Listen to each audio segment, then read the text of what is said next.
ఉంటే ఏమిటి పోతే ఏంటి అని మాట్లాడితే అటల్ బిహారీ వాజ్పేయి ప్రళయ రుద్రుడిగా లేచి ఏం మాట్లాడుతున్నావు నెహ్రూ గారు, ఈ భారత భూమి అంటే కేవలం మట్టి గడ్డ అనుకుంటున్నావు, ఇది మట్టి గడ్డ కాదు, భారత్ जमीन का टुकड़ा नहीं जीता जाता राष्ट्र पुरुष है, इसका कंकर कंकर में शंकर है, बिंदु बिंदु में गंगा माँ है, ये अर्पण की भूमि है, तर्पण की भूमि है, नंदन की भूमि है, अभिनंदन की भूमि है, इसके लिए हम जिएंगे, इसके लिए हम मरेंगे।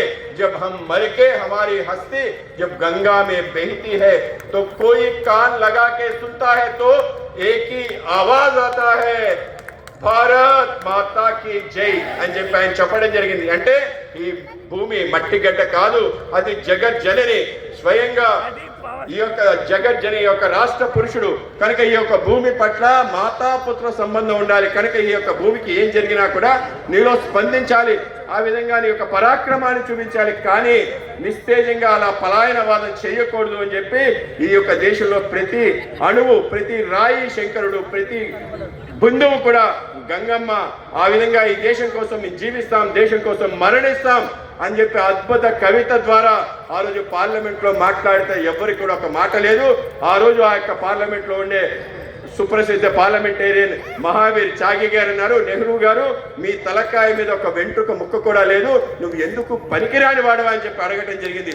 ఆ విధంగా దేశం పట్ల ఉండే అభిప్రాయం ఆ రోజు ప్రధానమంత్రిలో ఏ విధంగా ఉందో మనందరం తెలుసుకోవచ్చు. కేవలం అదే కాదు, దేశం శక్తిశాలి దేశం కావాలి, ఈ దేశానికి అణుబాంబు కావాలని మాట్లాడిన మొట్టమొదటి వ్యక్తి అటల్ బిహారీ వాజ్పేయి గారు. కేవలం మాట్లాడటమే కాదు, దానికోసం దేశవ్యాప్తంగా ఉద్యమం చేసి వి వాంట్ యాటమ్ బాంబ్ అన్నాడు.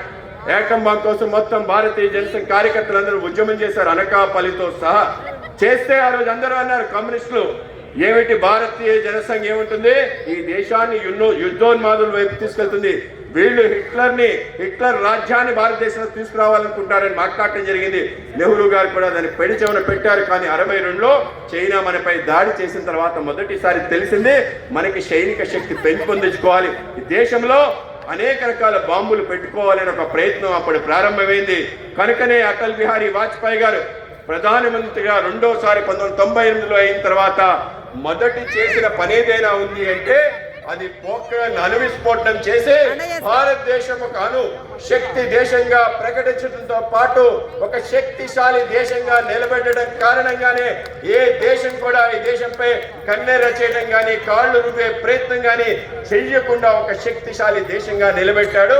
ఈ రోజు భారతదేశం యొక్క పరిస్థితి ఏంటంటే ప్రపంచవ్యాప్తంగా అనేక రకాలుగా శక్తి కలిగిన దేశాలు కూడా మనతో మిత్రత్వం పెంచుకొని ఏదైతే ఆయుధాల యొక్క సరఫరాలో అనేక రకాల ఒప్పందాలు చేసుకుంటారు.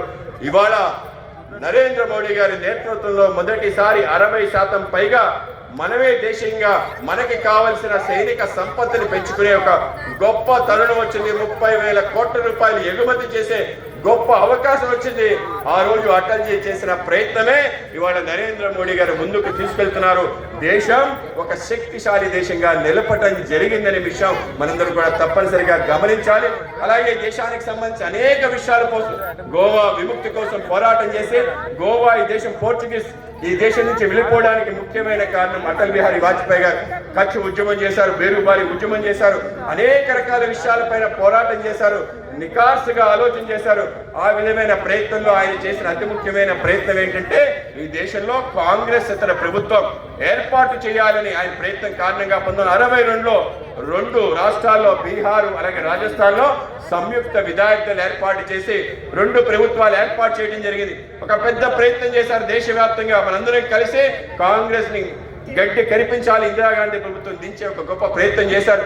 అయినా కూడా ఆ రోజు సఫలం కాలేదు. కానీ 1975లో ఇందిరాగాంధీ ఈ దేశంలో ఎమర్జెన్సీ విధించి అందరినీ జైల్లో పెట్టింది. ఎంతమందిని పెట్టిందంటే 1,00,000 మంది ప్రతిపక్ష నాయకులన్నీ జైల్లో పెడితే వాటి వ్యతిరేకంగా పోరాటం చేసిన వ్యక్తి ఎవరైనా ఉన్నారంటే అటల్ బిహారీ వాజ్పేయి గారు. ఆయనతో పాటు అనేక మంది జైల్లో ఉండి దేశంలో ఒక విప్లవాన్ని తీసుకొచ్చారు, మరొక స్వతంత్ర ఉద్యమాన్ని తీసుకొచ్చారు. ప్రజాస్వామ్యాన్ని తిరిగి రక్షించే విధంగా 19 నెలలు అహర్నిశలుగా చేసిన కృషి కారణంగా అనేక మంది జైల్లో, అనేక మంది జైలు బయట అజ్ఞాతవాసంలో చేసిన కృషి కారణంగా 19 నెలల తర్వాత ఎమర్జెన్సీ